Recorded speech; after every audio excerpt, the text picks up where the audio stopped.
हूँ सर, चाहता हूँ, मगर आज स्कूल में पढ़ी हुई उस लकड़हारे की कहानी याद आ गई सर, जो अक्सर लोगों को बेवकूफ बनाने के लिए चिल्लाया करता था, शेर आया शेर आया, और सारा गांव उसकी मदद को दौड़ पड़ता था, और वह कोई शेर नहीं होता था। एक दिन सचमुच का शेर आया, उसने तो बहुत चिल्लाया कि शेर आया, मगर उसकी मदद को तब कोई नहीं आया। वही हाल मेरा भी है सर। कल तक मैं झूठ बोलता था तो सारा जमाना विश्वास करता था, और आज मैं सच बोल रहा हूँ तो एक भी इंसान विश्वास नहीं कर रहा है। आप तो जेल बैठ के जा रहे थे। अरे सब इन लोगों का प्लान था, मुझे सबूत के साथ पकड़ना चाहते थे। मुझे पहले खुद बाहर जाने दिया और फिर तमाम नकली कागजात के साथ रंगे हाथों पकड़ लिया। इस दुनिया के अंदर इंसान कितना भी बड़ा मुजरिम क्यों ना हो, कितना भी चालाक क्यों ना हो, जुर्म करके कभी बच नहीं सकता है। बिल्कुल सही कह रहे हो बेटा, इसीलिए अंग्रेजी में कहावत मशहूर है ना, क्राइम नेवर पेज। जुर्म करके आदमी कभी भी सुखी रह नहीं सकता, कानून से बच नहीं सकता। इस देश में पढ़ाई लिखाई करने वालों को मिलता क्या है? सारी जिंदगी माँ बाप की दौलत और मेहनत को बर्बाद करके लड़के डिग्री हासिल करते हैं, उसके बाद नौकरी के लिए ठोकरें खाते फिरते हैं। आधी जिंदगी पढ़ाई में गुजर जाती है, आधी जिंदगी ठोकरें खाने में गुजर जाती है। तो क्या फायदा है पढ़ाई हासिल करके? उल्टा पढ़ाई लिखाई हासिल करने के बाद मेहनत मजदूरी करते हुए शर्म आती है, क्योंकि दिमाग की दीवार पर डिग्री की छाप लगा। वैसे भी आज के जमाने में कौन पढ़ाई लिखाई करके साधु संत बन जाता है? सभी बेईमान बनते हैं, पढ़ाई लिखाई करके बेईमानी के नए नए तरीके निकालते हैं।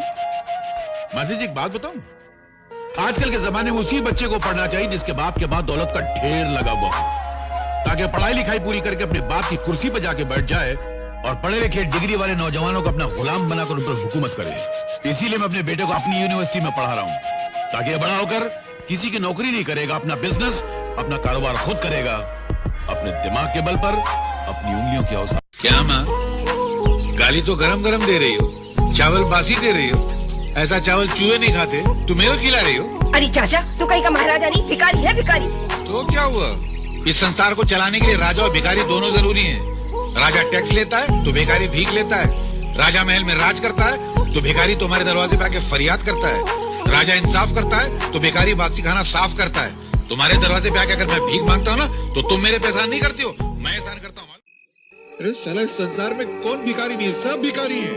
हम पेट के भूखे हैं, रोटी के पीछे भागते हैं, इसलिए रोटी की भिखारी हैं। ये साले दौलत के चाहने वाले दौलत के भूखे हैं, इसलिए दौलत के पीछे भागते हैं, दौलत के भिखारी हैं। ये कुर्सी को चाहने वाले वोटों के पीछे भागते हैं, क्योंकि ये वोटों के भिखारी है।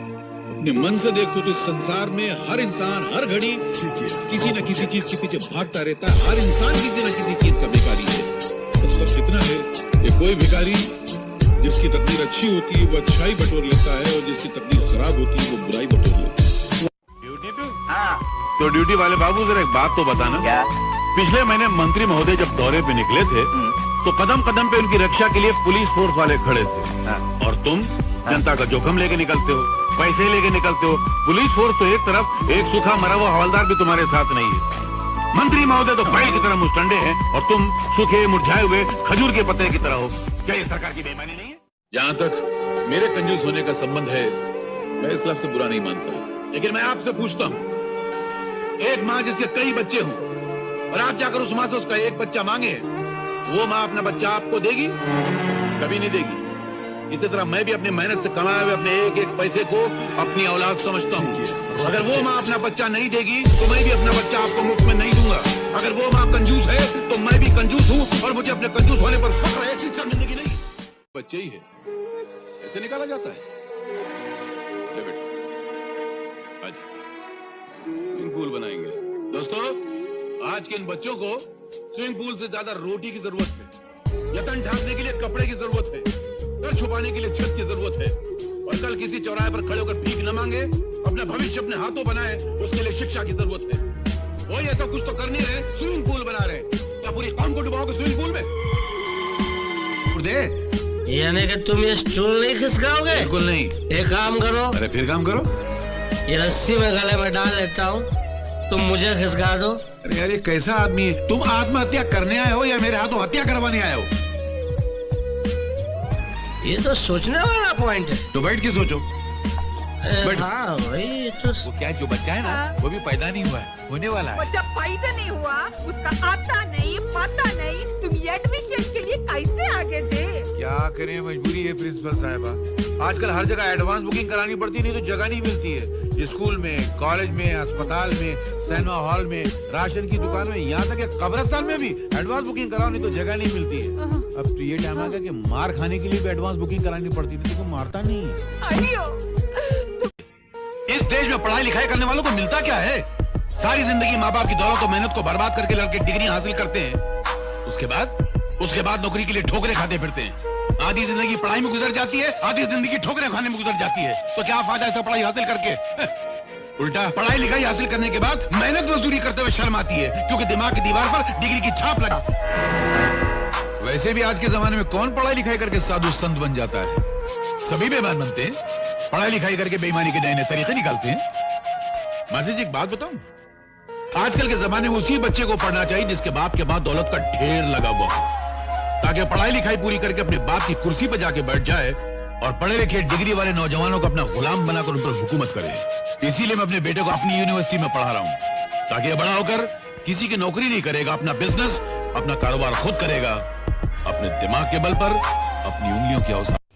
सब गैर कानूनी धंधा करने वालों के खिलाफ बेधड़क लिखता। अरे तो लिखता होगा, हमसे क्या लेना देना है? हम तो बहुत शरीफ आदमी हूँ, और हम कहाँ है मालूम?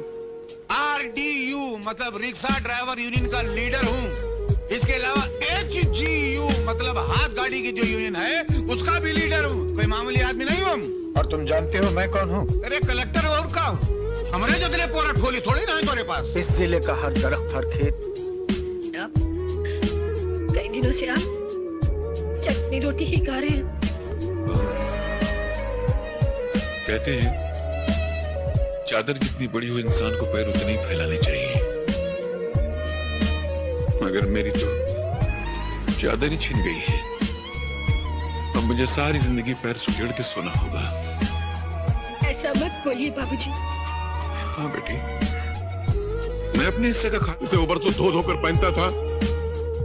आज तक इसमें से उसकी मेहनत की खुशबू आती है। ये है मेरा काला धन, ये है मेरा काला धन जिसकी मैं पूजा करता हूं। ये मेरी दौलत है। अगर बांटना है ये बांट लो। आगे बढ़ो, बढ़ो ना आगे।